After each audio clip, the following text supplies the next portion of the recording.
ठंड का मौसम है, ठंड लगातार बढ़ती जा रही है। ऐसे में सर्दी जुकाम बुखार होना लाजमी है।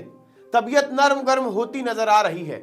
लेकिन अगर जब आप डॉक्टर के पास जाएं और कहें कि साहब हमें तो जुकाम हो रहा है, और ऐसे में डॉक्टर आपसे कहे कि आप कोविड का टेस्ट करा लीजिए, तब आपको कैसा लगेगा?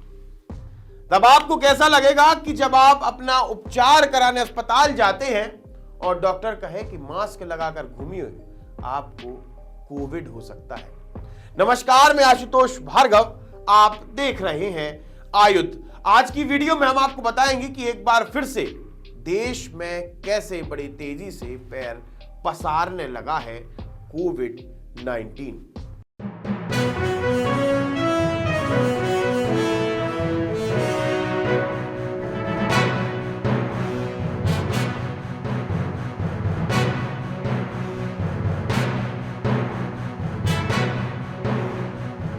अगर आप विदेश यात्रा करके भारत अपने वतन वापसी कर रहे हैं तो जरा सावधान रहिए। अगर आपके आस पड़ोस में आपके रिश्तेदार विदेश यात्रा करके स्वदेश लौट रहे हैं तो जरा सावधान रहिए, क्योंकि देश में कोविड का नया वेरिएंट JN1 अपने पैर बड़ी तेजी से पसार रहा है।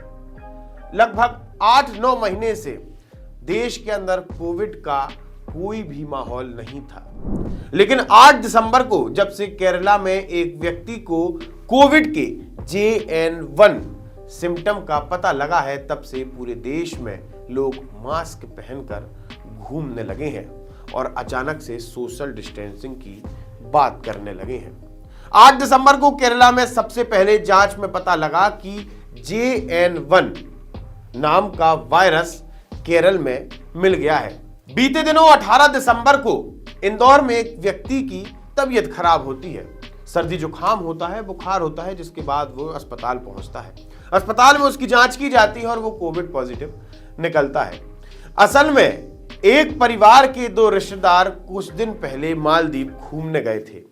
जैसे ही मालदीव से जब वो वापस आए मध्य प्रदेश इंदौर अपने घर पर आए तो उनकी तबीयत बिगड़ने लगी। सबसे पहले एक महिला की तबीयत खराब हुई, महिला को सर्दी जुकाम हुआ, रिपोर्ट आई, रिपोर्ट में कोविड पॉजिटिव पाए गए।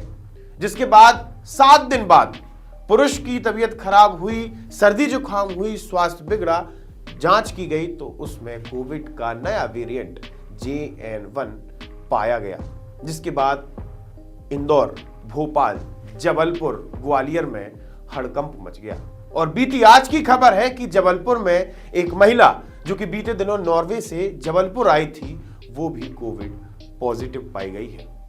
सबसे बड़ी बात यह है कि जो भी व्यक्ति विदेश से भारत आ रहे हैं, उनके द्वारा कोविड संक्रमण बढ़ाया जा रहा है। ये जो वेरिएंट है JN1, उसके भी सिम्टम्स ओमिक्रॉन से मिलते जुलते हैं, जैसे कि जी उमझाना, उल्टी का मन होना, पेट खराब होना, जुकाम होना, गले में खराश होना, आधा सिर दर्द करना, हाथ पांव में जकड़न होना, इस तरीके के सिम्टम्स सामने आते हैं। लेकिन वैज्ञानिकों के अनुसार जिस प्रकार से ओमिक्रॉन बड़ी तेजी से फैल रहा था, उसका स्प्रेडिंग रेट ज्यादा था लेकिन वो कम खतरनाक था। इसी प्रकार से JN1 भी खतरनाक तो कम है, लेकिन इसकी फैलने की, इसकी बढ़ने की रफ्तार काफी तेज है।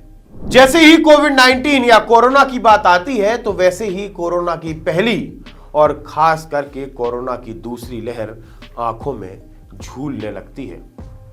जिस प्रकार से सारे लोग ऑक्सीजन के लिए, बेड के लिए, रेमडेसिविर के लिए, दवाइयों के लिए हाहाकार मचा रहे थे, त्राही त्राही मच चुकी थी, जिसके चलते ही लोगों को डर सता जाता है। जिसके बाद मध्य प्रदेश सरकार की बात की जाए तो मध्य प्रदेश सरकार में मुख्यमंत्री मोहन यादव द्वारा एक एडवाइजरी जारी की गई है, जहां पर उन्होंने अस्पतालों में पर्याप्त मात्रा में ऑक्सीजन, दवाइयां, बेड की व्यवस्था की चिंता करनी शुरू कर दी है। साथ ही मोहन यादव ने यह कहा है कि किसी भी अस्पताल में अगर कोई व्यक्ति कोविड का इलाज कराने पहुंचता है तो वहां पर उसे उत्तम उपचार दिया जाएगा। ये शासकीय अस्पतालों में खास तौर पर ध्यान रखा जाएगा। कोविड को लेकर के निश्चित रूप से जो भारत सरकार ने गाइडलाइन जारी की है, वो हमने पूरे प्रदेश में लागू की है कि वो अपने सभी लोग उस कोविड के दिशा निर्देश का पालन करें। पहले भी माननीय मोदी जी के नेतृत्व में कोविड से बहुत अच्छे ढंग से निपटा है। और कोविड क्या कोई भी बीमारी हो, सारी बीमारियों से निपटने के लिए विभाग अपनी दक्षता से, चिकित्सा विभाग भी काम कर रहा है। अगर कल तक की बात की जाए, मतलब 20 दिसंबर तक की बात की जाए, तो देश में कोरोना के JN1 वेरिएंट के 500 मरीज सामने आए थे, जिनकी संख्या आज मतलब एक दिन बाद सीधी 5 गुनी मतलब 2500 हो चुकी है। साथ ही डॉक्टर्स का यह मानना है कि एक बार फिर से हमें मास्क, सोशल डिस्टेंसिंग और सैनिटाइजेशन का ध्यान रखना होगा। अगर आपको एक बार फिर कोरोना की चपेट में आने से बचना है तो सोशल डिस्टेंसिंग और मास्क का उपयोग अनिवार्य कर लें। आप हमारे साथ जुड़े रहिए, देखते रहिए आयुध। आप हमारे चैनल को सब्सक्राइब कर सकते हैं। हम फेसबुक, इंस्टा, यूट्यूब, ट्विटर हर जगह मौजूद है। आपका बहुत बहुत धन्यवाद।